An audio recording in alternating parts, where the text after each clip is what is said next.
Assalamualaikum warahmatullahi wabarakatuh. Kembali lagi bersama saya Muhammad Hafiz Aditya, NPM 194100185 dari Ilmu Komunikasi kelas 05. Di sini saya akan mempresentasikan sebuah komunikasi verbal untuk memenuhi tugas UAS saya, yaitu dari komunikasi interpersonal mata pelajaran dari dosen Pak Haryo. Yaitu komunikasi verbal yaitu bentuk komunikasi untuk menyampaikan pesan kepada pihak lain melalui tulisan maupun lisan. Secara umum, untuk menyampaikan pesan-pesan, seseorang dapat menggunakan tulisan dan lisan. Adapun untuk menerima pesan, seseorang dapat menggunakan pendengaran dan bacaannya. Kemudian dapat didefinisikan pula komunikasi yang menggunakan bahasa verbal sebagai simbol, di mana simbol verbal merupakan simbol yang menggunakan satu kata atau lebih. Dan menurut bahasa sendiri dapat didefinisikan sebagai seperangkat simbol dengan aturan untuk mengkombinasikan simbol-simbol tersebut yang digunakan dan dipahami sebagai sesuatu komunikasi. Oke, kali ini kita akan menuju ke ciri komunikasi verbal.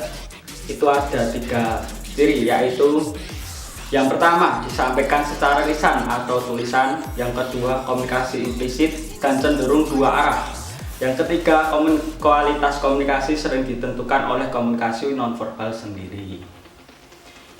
Lalu kemudian kita ke jenis komunikasi verbal, yaitu ada 2 macam, yang satu berbicara dan menulis, yang kedua adalah mendengar dan membaca. Yang keempat yaitu fungsi komunikasi.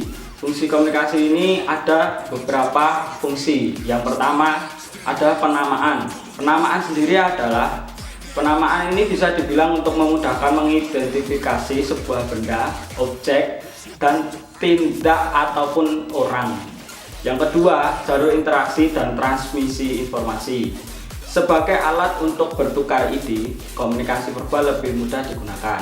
Yang ketiga, alat sosialisasi yang efektif. Karena komunikasi verbal mudah digunakan, efektif menyampaikan maksudnya sendiri. Kemudian kita beralih ke faktor pendukung. Faktor pendukung ada faktor intelijensi, yaitu orang yang mempunyai intelijensi yang tinggi biasanya mempunyai banyak pembendaharaan kata dibanding intelijensi rendah. Yang kedua, faktor budaya. Setiap budaya mempunyai bahasa yang berbeda-beda. Yang ketiga, faktor pengetahuan. Orang memiliki pengetahuan luas akan mendorong yang bersangkutan untuk berbicara lancar. Dan ada yaitu faktor kepribadian. Orang memiliki sifat pemalu ataupun pendiam, biasanya sedikit berbicara pada orang lain disebabkan tidak terbiasa berkomunikasi. Yang kelima, faktor biologis. Adanya kelainan sehingga mengganggu saat berbicara. Keenam, faktor pengalaman. Orang yang banyak berkomunikasi secara baik dengan orang lain, individu atau massa, bisa berbicara secara lancar. Kesimpulannya, kita dapat berkomunikasi dengan orang lain karena ada makna yang dimiliki bersama. Komunikasi verbal adalah komunikasi dengan menggunakan simbol-simbol verbal. Simbol verbal bahasa merupakan pencapaian manusia yang paling impresif.